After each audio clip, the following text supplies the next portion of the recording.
Bill Briar was the walking embodiment of a sigh. His shoulders sagged as he walked. His footfalls carried him forward at about half an inch at a time.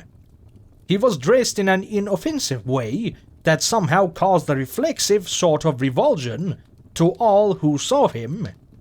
The same way finding a spider in the corner of a ceiling while sat on the toilet, or a slug in the pale early morning light of a kitchen caused revulsion. He existed, and in doing so, he caused inconvenience to everyone around him. It wasn't his fault, of course. Bill was not a malicious man. He was barely cognizant of his own personhood, to the extent he could hold no ill will for anyone else, nor himself. He simply wandered, and in doing so, caused great distress.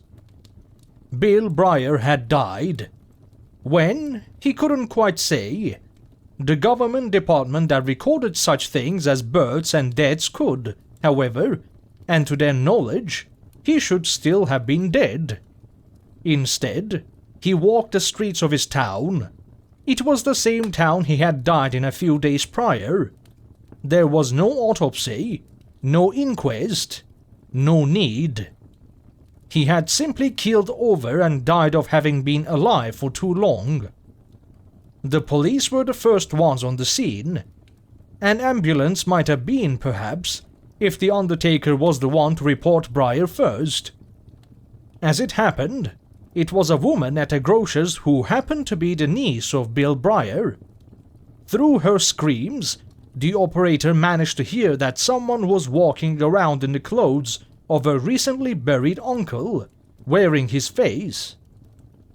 It wasn't a call paramedics could help with, so the operator diverted it to the police dispatcher, who in turn relayed the facts of the face thief across the radio channel that happened to be the radio channel of the town that Bill Briar had lived in. The message of the face thief went out across a wide swath of land, at least 3 or 4 towns included. It landed inside of the car of officers Waters and Peters most particularly. It was Peters, belted in the passenger side, who picked up the radio and depressed her thumb over the button that would accept the call and propel the two to Briar. Waters hit the sirens. Peters replaced the mic. The engine of the car revved and whirred, and the traffic, light as it was, parted.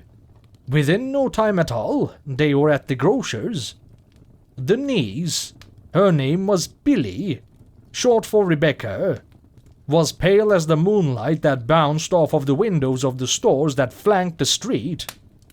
She pointed a long, pale arm, at the end of which was a long, pale finger, complete with red nail varnish, up the road. Officers Waters and Peters followed that finger, and soon enough they found Bill Briar, ambling across the tarmac and weaving between parking meters. Waters approached him, tried to engage him in conversation. Briar walked on. Waters and Peters exchanged a look. The look that meant kid gloves. Waters gripped the wrist of Briar and turned him around, and at that, he stopped his march and stood stock still. They put him in the back of the squad car and took him back to the station. That his skin was colder than the steel of the cuffs on his wrists was something that didn't particularly matter to them. Booking in, the officer that took fingerprints ran them through the computer, took them again, shook his head, took them again. He called the sergeant over and she did the same. They put him in a cell for the night. He did not sleep. He had enough of that. By the time the third dead man was being booked into custody, roughly 2 hours later, Bill Briar didn't matter much.